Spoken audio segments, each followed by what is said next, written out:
വരുന്ന 8-ാം തീയതി നല്ല ദിവസമാ. അന്ന് തന്നെ നോമിനേഷൻ ഫയൽ ചെയ്യാം. പെർഫെക്റ്റ്. ഡെഫിനറ്റ് ആയിട്ട് നീയാ ജയിക്കാൻ പോകുന്നത്.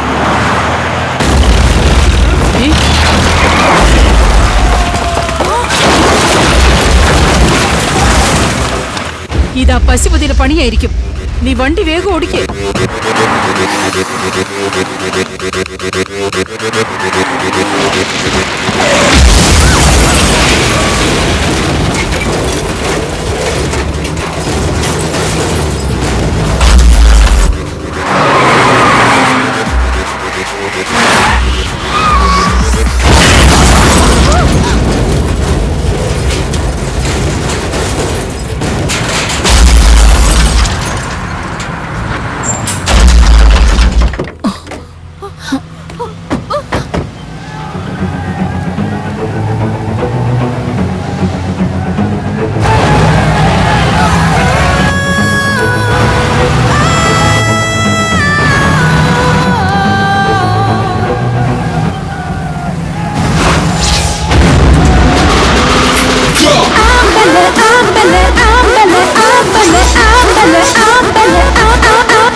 Madam, Inspector Sharavanan on duty.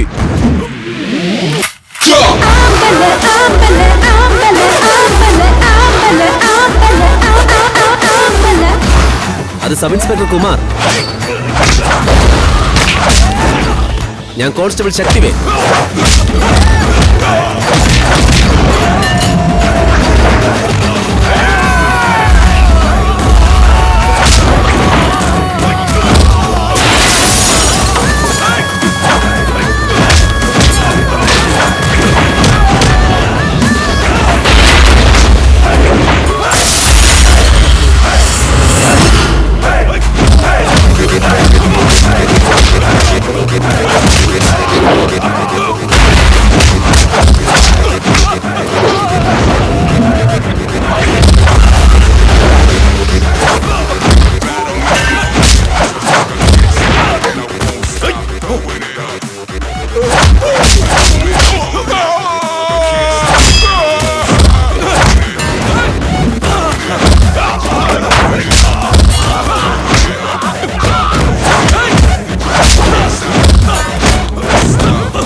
ഒരുപാട് നന്ദിയുണ്ട് inspector. It's my duty madam. ഇതിനൊക്കെ കാരണം പശുപതിയാ.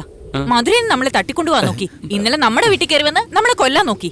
ഇതിനെല്ലാം ചേർത്ത് അവൻ അറസ്റ്റ് ചെയ്ത് FIR ഇട് സർ. അതൊന്നും വേണ്ടെന്നേ, അങ്ങ് ക്ഷമിച്ചേക്ക്. വെറുതെ വിട്ട് അവൻ വീണ്ടും വരും. അവനെ അറസ്റ്റ് വേണ്ട, അവനെ അറസ്റ്റ് ചെയ്യണ്ട. അവൻ സ്വതന്ത്രനായി എന്നോട് മത്സരിച്ച് തോൽക്കണം. സൂപ്പർ മാഡം, ഇതാണ് പോസിറ്റീവ് അപ്രോച്ച്. പിന്നെ ഒരു ദിവസം ലഞ്ച് കഴിക്കാനായി എല്ലാവരും വീട്ടിലേക്ക് വരും. പിന്നത്തേക്കാകുന്നതിനാ, നാളെ തന്നെ വരാം.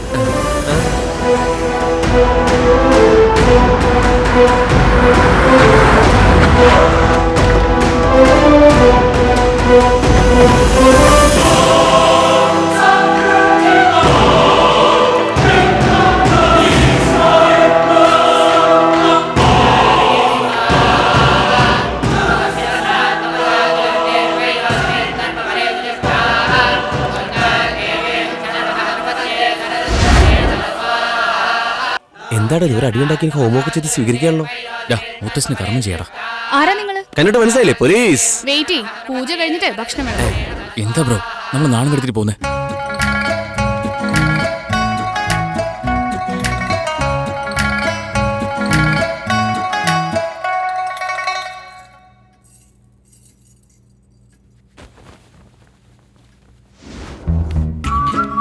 ഏയ്, നീ ഇങ്ങനെ ഇവിടെ? പോലീസ് എവിടെ വേണമെങ്കിലും വരാലോ. ഇതെന്താ പുതിയ ഡ്രാമ? പ്രേമിക്കാനേ പറ്റുന്നില്ല, അറ്റ്ലീസ്റ്റ് പ്രൊട്ടക്ഷൻ ഇങ്ങനെ തരാലോ. അമ്മേ!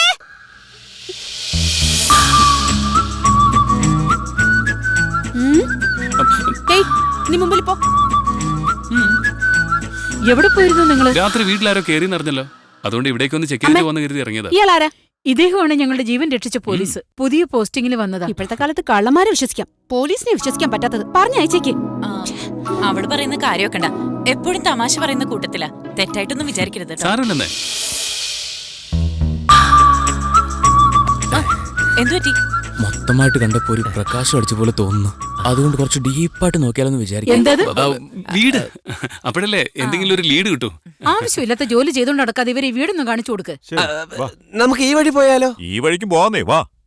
ഞാനും വന്നപ്പോഴേ നോക്ക, നിങ്ങൾ വലിയ മേടത്ത് നോക്കുന്ന നോട്ടം ശരിയല്ലല്ലോ. ജോലിക്കാരനായ ഒരു മര്യാദ വേണം. സർ, അയാൾ ജോലിക്കാരനല്ല, പിന്നെ മാഡത്തിന്റെ ഭർത്താവാ.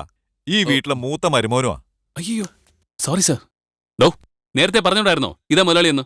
സർ ഇതുപോലുള്ള ജോലിക്കാരൊന്നും കൂടെ നിർത്തരുത് സാർ, ഞാൻ ചെറിയ മാഡത്തിന്റെ ഭർത്താവാ, ഏറ്റവും ഇളയ മരുമോൻ. ഒരു പ്രാവശ്യം കൂടി സോറി സാർ. നിങ്ങളെ കണ്ട ക്ലീനറെ പോലെ തോന്നും. അതാ ഓണർ എന്ന് പറഞ്ഞിട്ട് വിശ്വസിക്കാൻ ഞാൻ. ഈ വീട്ടിലെ ആണുങ്ങളുടെ അവസ്ഥ ഇത് തന്നെ. ഇതിനു മുമ്പ് രണ്ടാണുങ്ങൾ ഇവിടെ ഉണ്ടായിരുന്നു. ഒന്നെന്റെ അമ്മായിച്ചനും ഒന്നെന്റെ അളിയനും. അമ്മായിച്ചൻ മരിച്ചുപോയി. അപ്പോ നിങ്ങളുടെ അളിയൻ ജീവനോടെ ഉണ്ട്, പക്ഷെ എവിടെയാണെന്നറിയില്ല. നല്ല മനുഷ്യനാ. ഞങ്ങളെയൊക്കെ വിശ്വസിച്ച് സ്വന്തം സഹോദരിമാരെ വിവാഹം ചെയ്തു തന്നു. അദ്ദേഹം ഞങ്ങളോട് കാണിച്ച ആ വിശ്വാസം കൊണ്ടാ ഞങ്ങൾ ഇതെല്ലാം ക്ഷമിക്കുന്നത്. അദ്ദേഹം ഇവിടെ ഉണ്ടായിരുന്നെങ്കിൽ ഇവിടുത്തെ സ്ഥിതി ഇതല്ലായിരുന്നു. കംപ്ലൈന്റ് തന്നേക്ക്, എവിടെയാണെങ്കിലും കണ്ടുപിടിച്ച് കൊണ്ടുവരാം. കൊണ്ടുവരാന്നു. ഇവിടെ എന്താ നടന്നെന്നറിയാലോ. എന്താ? മരിച്ചുപോയ ഞങ്ങളുടെ അമ്മായച്ചന് ബലിയിട്ടതാ. അതോടൊപ്പം ജീവനോടെയുള്ള അളിയന്റെയും കർമ്മം നടത്തി.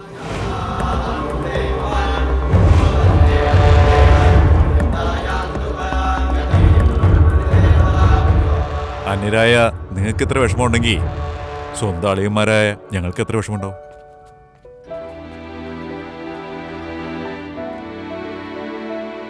അകത്തേക്ക് വാ. ഇദ്ദേഹം രണ്ടാമത്തെ അനിയത്തിയെ കിട്ടിയത്. എന്താ ഈ സമയത്ത് ഉറങ്ങുന്നില്ല, കോമ സ്റ്റേജില്. 2 വർഷമായിട്ട് ഇതേ അവസ്ഥയാ. നിങ്ങൾ ഇങ്ങോട്ട് വാ. എന്തിനാ ഇവരെല്ലാം ഇങ്ങോട്ട് വിളിച്ചോണ്ടിരുന്നേ? നിന്റെ അമ്മയെ വീട് മൊത്തം കാണിച്ചു കൊടുക്കാൻ പറഞ്ഞു. എനിക്കൊരു ഐഡിയ. എന്താ ഐഡിയ? ഇന്ന് ഈ വീട്ടിൽ ഞാൻ പാറാവ് നിൽക്കാം. രാത്രി അവളുടെ മുറിയിലോട്ട് കള്ളം വരുമ്പോ ഞാൻ കയറി പിടിക്കും. അങ്ങനെ നല്ല പേര് വാങ്ങും. കള്ളൻ എവിടെ നിന്ന് വരും? നീ തന്നെ. കള്ളന്റെ വേഷോ? ഞാനോ? ഞാൻ അച്ഛന്റെ വേഷമൊന്നുമല്ല പറഞ്ഞേ, കള്ളന്റെ വേഷമല്ലേ. ധൈര്യമായിട്ടുണ്ട്. രാത്രി 12 മണിക്ക് നീ കള്ളനായിട്ട് വാ. ഞാൻ നിന്നെ പിടിച്ചേ നല്ല അടി അങ്ങോട്ട് തരും. അടി താങ്ങാൻ പറ്റാതെ നീ ഓടണം. ഇത് കാണുമ്പോ എന്നോടൊക്കെ ലവ് തോന്നും.